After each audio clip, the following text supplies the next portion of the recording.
بسم اللہ الرحمن الرحیم۔ دوستو، آپ کو بہت سے لوگ یہ کہتے ملیں گے کہ مذہب پرانے زمانے کی بات ہے، اس کی آج کے زمانے میں کوئی ریلیونس نہیں ہے۔ وہ اس بات پہ زور دیتے ہیں کہ اب سائنس بہت ترقی کر گئی ہے اور پرانے زمانے کے احکامات اور ہدایات پر 100% عمل کرنا نہ صرف ممکن نہیں بلکہ یہ ایک تقیانوسی قدم ہے جس سے آج کا انسان ترقی نہیں کر سکتا۔ تو آج کی ویڈیو میں آپ کو بتاتے ہیں کہ یہ محض ایک مفروضہ ہے۔ اصل بات یہ ہے کہ ہر دور میں انسان یہی سمجھتا رہا کہ وہ بہت ترقی کر گیا ہے اور اب اسے مذہب کی رہنمائی کی ضرورت نہیں ہے۔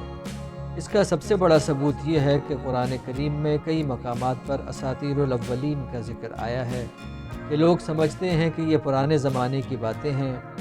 ہاں، یہاں تک درست ہے کہ اللہ نے خود اپنی پرانی شریعتوں کو نئی سے تبدیل کر دیا، لیکن رسول اکرم صلی اللہ علیہ وآلہ وسلم کے بعد اس کی گنجائش ختم کر دی گئی اور تمام انسانوں کو واضح الفاظ میں یہ بتا دیا گیا کہ اب شریعت میں نہ کوئی تبدیلی آئے گی اور نہ ہی کوئی اضافہ اور کمی ہو سکے گی۔ یوں آج ہمارے پاس جو اسلامی ہدایت موجود ہے وہ ایک مکمل دین ہے جس کے بنیادی خاکے میں کسی تبدیلی کی نہ ضرورت ہے نہ گنجائش۔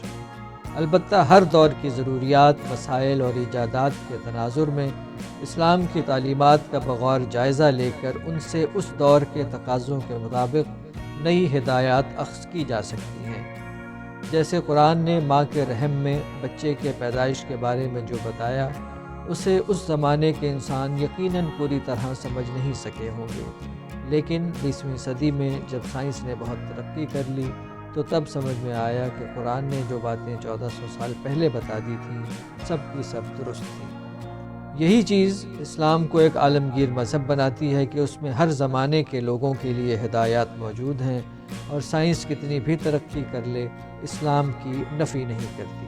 اس ویڈیو کا مقصد آپ کو کوئی دینی لیکچر دینا نہیں بلکہ آپ کو اس بارے میں ایک پس منظر دے کر آج کے اصل ٹاپک کی طرف لانا ہے، اور وہ ہے کہ آج کا انسان بالخصوص نوجوان رسول پاک صلی اللہ علیہ وآلہ وسلم کی زندگی سے وہ کون سے 10 سبق سیکھ سکتا ہے جو اسے آج کے دور میں ایک کامیاب انسان بنا سکتے ہیں، دینی اور دنیاوی دونوں لحاظ سے کامیاب۔ یہ باتیں آپ کو عام کتابوں میں نہیں ملتی اس لیے کہ مولوی حضرات دین سے دنیاوی کامیابی میں ہدایت کم ہی لینے کے حق میں ہیں، اور جو لوگ صرف دنیاوی کامیابی میں یقین رکھتے ہیں ان کے لیے ظاہر ہے دین کی تعلیمات کی کوئی اہمیت ہی نہیں۔ اس لیے اس ویڈیو کے لیے کافی تحقیق کرنی پڑی۔ ویڈیو کو غور سے سمجھ کر دیکھیے، یہ آپ کو رسول پاک صلی اللہ علیہ وآلہ وسلم کی زندگی کے بارے میں ایک نیا پرسپیکٹو دے گی، اس کو دیکھنے کا ایک ایسا زاویہ دے گی جس کی مدد سے آپ اپنی سوچ اور زندگی میں نمایاں تبدیلیاں لا سکیں گے۔ تو آئیے سب سے پہلے اس زمانے کے عرب معاشرے کے بارے میں چند بنیادی باتیں جو آپ پہلے سے جانتے ہیں انتہائی مختصراً بات کر لیتے ہیں، تاکہ آپ کو اندازہ ہو جائے کہ ہم جس عظیم ہستی کے بارے میں بات کرنے جا رہے ہیں وہ کس ماحول میں پیدا ہوئے، پلے بڑھے، جوان ہوئے اور اللہ کے پیغام کو کن حالات میں کس طرح کے لوگوں تک پہنچایا۔ اس معاشرے میں کئی مذاہب کے لوگ رہتے تھے جن کے رہن سہن، عقائد اور مذہبی رسومات ایک دوسرے سے مختلف تھیں۔ زیادہ تر افراد مشرکین تھے جو بتوں کی پوجا کرتے تھے۔ یہاں اس غلط فہمی کو دور کرنا بھی ضروری ہے کہ مشرکین خدا کو نہیں مانتے تھے، وہ ایک خدا کو مانتے تو تھے لیکن سمجھتے تھے کہ خدا نے اپنے اختیارات چھوٹے خداؤں میں تقسیم کر رکھے ہیں اور دنیا میں ہونے والے چھوٹے چھوٹے کام کم درجے کے خدا خود ہی کر لیتے ہیں۔ یوں حرم کعبہ میں 360 بت تھے جو ان خداؤں کو ظاہر کرتے تھے۔ ہر شہر، قصبے اور قبیلے کا اپنا بت تھا اور بعض سورج اور چاند کی پوجا بھی کیا کرتے تھے۔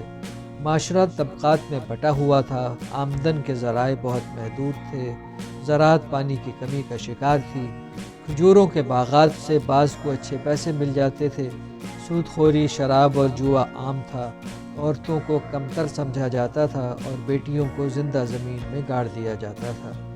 وراثت کی تقسیم کے لیے اپنی مرضی کے قانون بنائے گئے تھے، اور سب سے بڑھ کر یہ کہ اس وقت کا عرب معاشرہ اپنے سماجی جرائم کو نہ صرف پسند کرتا تھا بلکہ ان پر فخر بھی کرتا تھا۔ قدیم عربی شاعری میں بہت سے سماجی جرائم کا تذکرہ فخریہ انداز میں ملتا ہے۔ تو یہ تھے وہ حالات جن میں نبی اکرم صلی اللہ علیہ وآلہ وسلم نے لوگوں کے ذہنوں کو اسلامی تعلیمات پہ خود عمل کر کے بدلا۔ اس میں ان کو بہت سے مسائل کا سامنا کرنا پڑا اور ایسے چیلنجز دیکھنے پڑے جو عام انسان کے لیے برداشت کرنا بھی مشکل ہے۔ آئیے اب ان کی زندگی سے 10 ایسے سبق حاصل کرتے ہیں جن پر عمل کر کے ہم آج بھی اپنی زندگی کو بدل سکتے ہیں۔ نمبر 1، زندگی امتحان لیتی ہے۔ یہ اللہ کا بنایا ہوا طریقہ ہے۔ اس کا یہ مطلب نہیں کہ اللہ آپ سے ناراض ہے۔ کئی لوگ اپنی زندگی کے چیلنجز کو دیکھ کر ہمت ہار دیتے ہیں کہ جب اللہ نے ہی ہمیں بھلا دیا تو ہم کامیاب کیسے ہو سکتے ہیں۔ یہ سوچ درست نہیں۔ رسول پاک صلی اللہ علیہ وآلہ وسلم اللہ کی پسندیدہ ترین شخصیت تھے۔ اس کے باوجود ان کو یتیمی دیکھنی پڑی۔ کچھ بڑے ہوئے تو والدہ کا سایہ بھی سر سے اٹھ گیا، پھر دادا کا اور بعد میں چچا کا بھی، یہاں تک کہ ان کی اولاد میں سے 6 کا بھی حضرت کی زندگی میں ہی انتقال ہو گیا۔ دنیاوی نقطہ نظر سے یہ بہت کم نصیبی کی بات لگتی ہے، لیکن یہ بات اس عظیم شخصیت کی ہے جس پر اللہ اور اس کے فرشتے درود بھیجتے ہیں اور جسے رب العزت نے اپنے ساتھ ملاقات کا شرف بخشا۔ اس سے ہمیں یہ سبق ملتا ہے کہ زندگی میں آنے والے چیلنجز کا یہ مطلب نہیں کہ اللہ آپ سے ناراض ہے۔ یہ سب آپ کی آزمائشیں ہیں۔ نہ ان چیلنجز کے ہونے کا یہ مطلب ہے کہ اللہ آپ سے ناراض ہے، اور نہ ان کے نہ ہونے کا یہ مطلب ہے کہ رب آپ سے راضی ہو گیا ہے۔ اللہ کی ناراضگی کو اس کے دین کے اصولوں اور قوانین کے پیرائی میں دیکھا جانا چاہیے۔ نمبر 2، چیلنجز کا یہ مطلب نہیں کہ ان پر ڈپریس ہو جایا جائے۔ جب رسول اکرم صلی اللہ علیہ وآلہ وسلم کے ایک صاحبزادے کا انتقال ہوا تو ابو لہب، ابو جہل اور ولید بن مغیرہ جیسے کفار نے ان کا مذاق اڑایا کہ اگر یہ اللہ کے اتنے قریب ہوتے اور واقعی رسول خدا ہوتے تو وہ ان پر انعامات کی بارش کرتا، یا کم از کم اس طرح کی اذیتوں سے تو نہ گزارتا۔ لیکن اللہ کی حکمت کچھ اور انداز سے کام کرتی ہے۔ ایسے وقت میں سورہ کوثر کا نزول ہوا، جس میں حضرت صلی اللہ علیہ وآلہ وسلم کو بتایا گیا کہ پریشان یا ڈپریس ہونے کی کوئی بات نہیں، کامیابی آپ ہی کو ملے گی، اور دراصل یہ آپ کا دشمن ہے جس کا کوئی نام لینے والا بھی نہیں ہوگا۔ نمبر 3، زندگی میں اونچ نیچ آنی ہی ہے، اس سے فرار کسی کے لیے ممکن نہیں۔ رسول اکرم صلی اللہ علیہ وآلہ وسلم نے ہمیں سکھایا کہ مشکل وقت کو خندہ پیشانی سے صبر اور برداشت کے ساتھ کیسے گزارنا ہے۔ اپنی ذاتی زندگی کی ان پریشانیوں کے بعد اللہ کے رسول کو مکے میں اپنے چند صحابہ کے ساتھ معاشرتی مقاطعہ بھی دیکھنا پڑا۔ اس وقت نہ ان سے کوئی مل سکتا تھا اور نہ کوئی تعلق رکھ سکتا تھا، اور زندگی کی بنیادی سہولیات بھی میسر نہیں تھیں۔ اس کے باوجود انہوں نے اپنے ارادے میں کمی آنے دی اور نہ اپنے فوکس کو ہٹنے دیا۔ وہ اللہ کے حکم کی پہلے ہی کی طرح پابندی کرتے رہے اور دین کے پھیلانے کے لیے کام کرتے رہے۔ ہمیں بھی اس سے یہ سبق ملتا ہے کہ حالات کیسے بھی ہوں، ہمت نہیں ہارنی اور ثابت قدمی اور استقامت سے اپنی منزل کی طرف بڑھتے جانا ہے۔ نمبر 4، یہ نقطہ سمجھنا آج کے مسلمانوں کے لیے بہت ضروری ہے کہ اگر انسان کا اپنا کردار مثالی ہو تو وہ اس زمانے کے سماجی برائیوں سے بھرے معاشرے میں بھی نیک نامی حاصل کر سکتا ہے۔ حضرت صلی اللہ علیہ وآلہ وسلم کو نبی بننے سے پہلے بھی سوسائٹی میں ایک نمایاں مقام حاصل تھا۔ سب لوگ ان کی راست بازی، سچائی، اچھے اخلاق اور ایمانداری کو مانتے تھے۔ ان کو صادق اور امین کہا جاتا تھا۔ یہی وجہ تھی کہ جب اسلام کی عام دعوت دینے کا وقت آیا تو وہ صفا کے پہاڑ پر تشریف لے گئے اور قریش کے قبائل کو آواز دی کہ اگر میں کہوں کہ پہاڑ کے پیچھے دشمن کی فوج حملہ کرنے کو تیار ہے تو کیا تم مان لو گے؟ سب نے کہا ہاں، ہم نے آپ میں سوائے صدق اور سچائی کے کچھ نہیں پایا۔ یہ صحیح بخاری کی حدیث ہے۔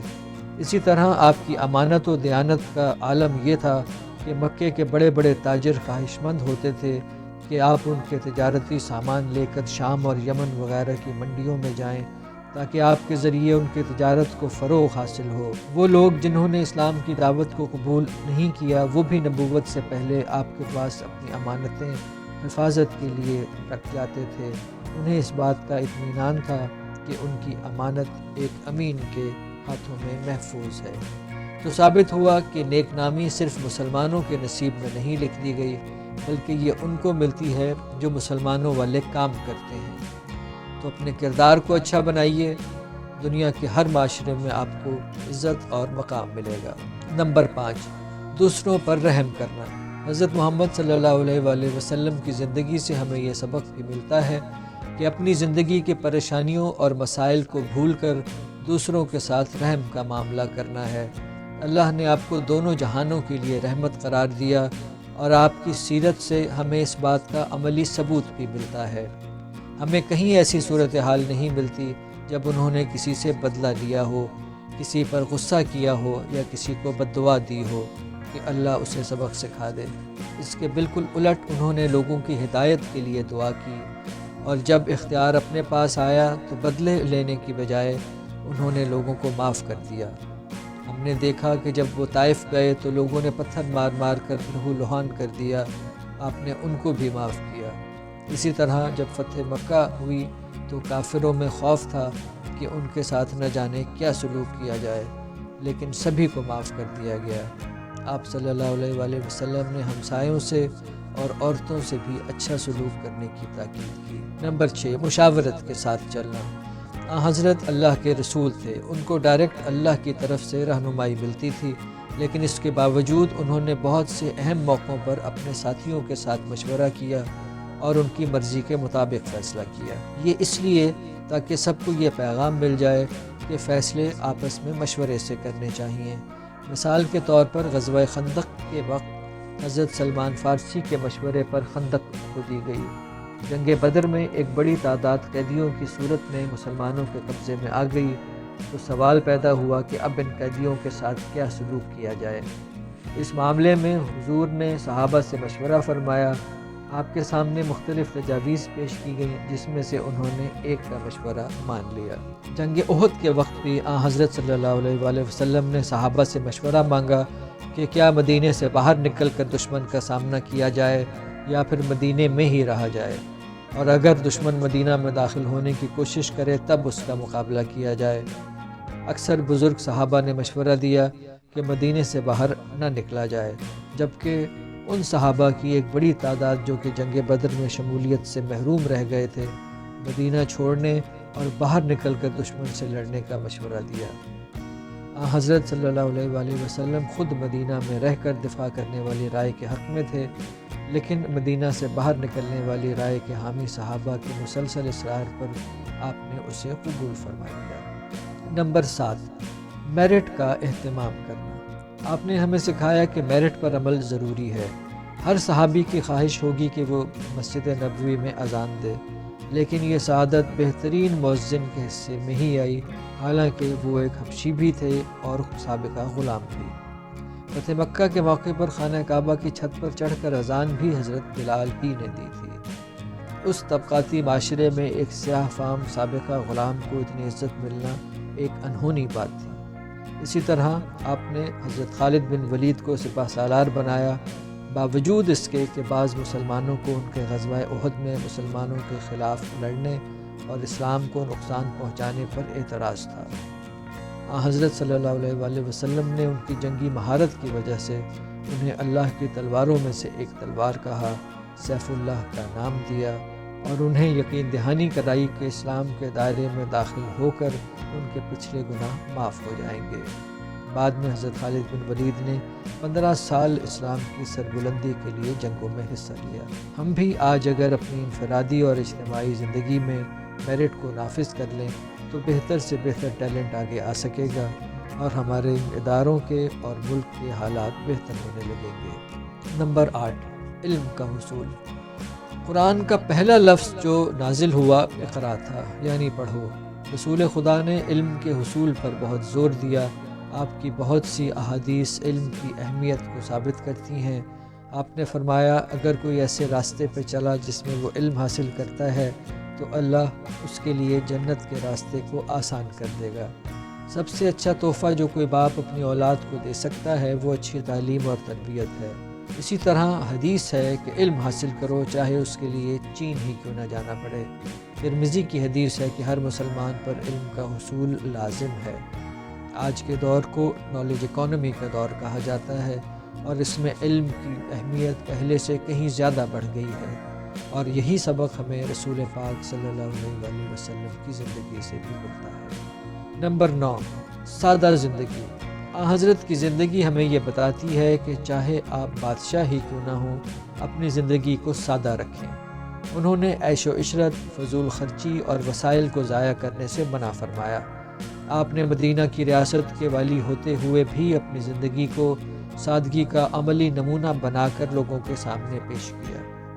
حضرت عائشہ سے روایت ہے کہ آپ جس بستر پہ سوتے تھے اس کے چمڑے میں کھجور کی چھال بھری ہوتی تھی۔ جب غزوہ خندق کے موقع پر کھدائی ہو رہی تھی تو آپ خود بھی لوگوں کے ساتھ اس میں شریک تھے۔ نبوت سے پہلے آپ ایک کامیاب تاجر تھے، تب بھی آپ نے دولت اکٹھی نہیں کی بلکہ اسے غریبوں میں بانٹ دیا کرتے تھے۔ بخاری اور مسلم کی حدیث ہے کہ آپ کبھی مانگنے والے کو نہ نہیں کہتے تھے، باوجود اس کے کہ اپنے کپڑوں پر پیبند لگے ہوتے، بکری کا دودھ خود دوہتے اور اپنے جوتے خود مرمت کرتے تھے۔ نمبر 10، عمل۔ حضرت صلی اللہ علیہ وآلہ وسلم کی زندگی سے سب سے بڑا سبق جو ہمیں ملتا ہے وہ یہ ہے کہ تعلیمات چاہے کتنی بھی اعلیٰ کیوں نہ ہوں، جب تک ان پر عمل کر کے نہیں دکھایا جائے گا لوگ اس سے متاثر نہیں ہوں گے۔ قرآن اللہ کا کلام تھا، لیکن اس کے باوجود حضور اکرم نے اپنی ذات کو اس کا عملی نمونہ بنا کر لوگوں کے لیے ایک مثال قائم کی، تاکہ لوگوں کو اسلام پر عمل پیرا ہونے میں دقت نہ ہو، اور وہ اس بارے میں اپنے ذہن میں اٹھنے والے سوالوں کے جواب بھی اللہ کے رسول سے خود پوچھ سکیں، اور ساتھ ہی ان پر یہ بھی واضح ہو جائے کہ اسلام کا بتایا ہوا طریقہ زندگی کوئی خواب و خیال کی بات نہیں ہے کہ اس پر عمل ہی نہ ہو سکے، بلکہ وہ ایک ایسا ضابطہ ہے جس پر بشری حدود و قیود میں رہتے ہوئے پوری طرح عمل کرنا ممکن ہے۔ اس کے باوجود آج دیکھیے کہ مسلمانوں میں سے کتنے ہیں جو اسلام کی تعلیمات پر اچھے طریقے سے عمل کرتے ہیں۔ تو دوستو، یہ تھے چند اہم سبق جو ہمیں حضرت محمد صلی اللہ علیہ وآلہ وسلم کی زندگی سے حاصل ہوتے ہیں۔ ان کو اپنی زندگیوں میں شامل کر کے آپ نہ صرف آخرت کی فلاح حاصل کر سکتے ہیں بلکہ دنیا میں بھی کامیابی آپ کے قدم چومے گی۔ اگر آپ کو یہ ویڈیو پسند آئی ہو تو ہمیں دعاؤں میں یاد رکھیں، ویڈیو کو لائک کریں اور اپنے ایسے دوستوں کے ساتھ شیئر کریں جو اپنی زندگی بدلنا چاہتے ہیں۔ مزید ایسی ویڈیوز دیکھنے کے لیے بدلو زندگی چینل کو سبسکرائب کر لیں اور بیل آئیکن بھی دبا دیں تاکہ ہماری آنے والی زندگی بدلنے والی ویڈیوز آپ تک فوراً پہنچتی رہیں۔